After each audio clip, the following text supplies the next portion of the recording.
Welcome to the election future. So, looking at the safe Republican states, Donald Trump is now in the state of Utah in the safe column, as well as Idaho, Wyoming, Montana, Dakotas, and Nebraska. All of it expect the second congressional district, Kansas, Oklahoma, Arkansas, Louisiana, Mississippi, Alabama, Tennessee, Kentucky, Indiana, West Virginia, Missouri, and South Carolina are also in the safe column, including the states of Iowa and Ohio, which have trended to be right by a pretty decent amount. As right now, we also have Alaska in the safe Republican column in this video, as well as minus second congressional district for the safe Democrat states. We have California, the state of Washington, and Illinois, as well as Vermont, Massachusetts, Connecticut, Maryland, D.C., and Rhode Islands. These will be in the safe column as well, as since they are left to do. I am actually going to remove Illinois from the safe Democrat column, as this is a Trump plus. Three national environment, and it will be likely fall a little bit below 15 points.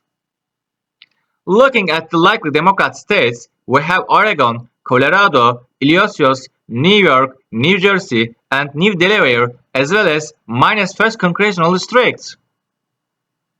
All these states vote for Joe Biden by over 15 points in the 2020 election, and Harris underperforming in these states is a really bad sign for her upcoming election in November.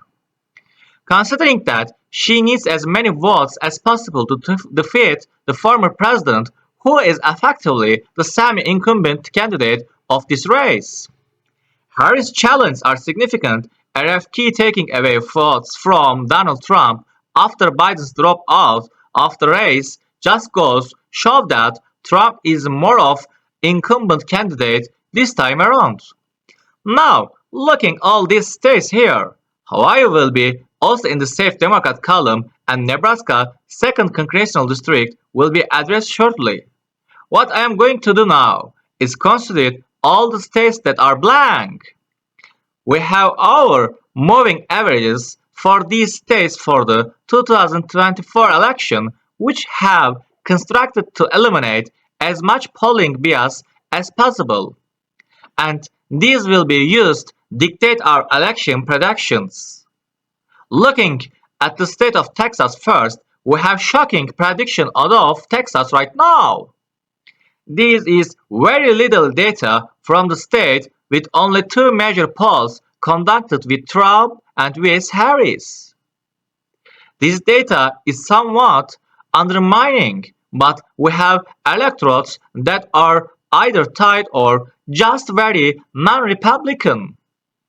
This electorate in 2020 was actually R plus 11 in the state of Texas.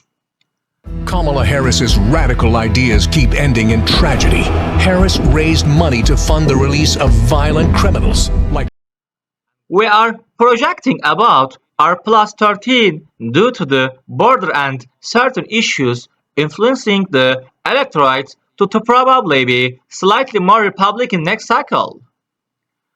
When we weigh these two polls by party, Donald Trump is actually up in the state of Texas by 21% of points. The third-party candidate is getting a very low vote share, undecided at about 8% of the electorate. So, clearly, Harris could pick up some extra votes here.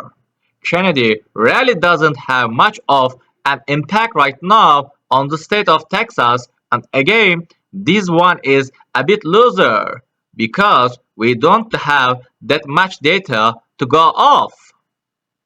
But our moving average does have Trump up by 21 points in the Texas, so that goes in the safe Republican column. And guys, don't forget to like the video and subscribe, and don't turn on the notification bell until you get latest news, and see you next video.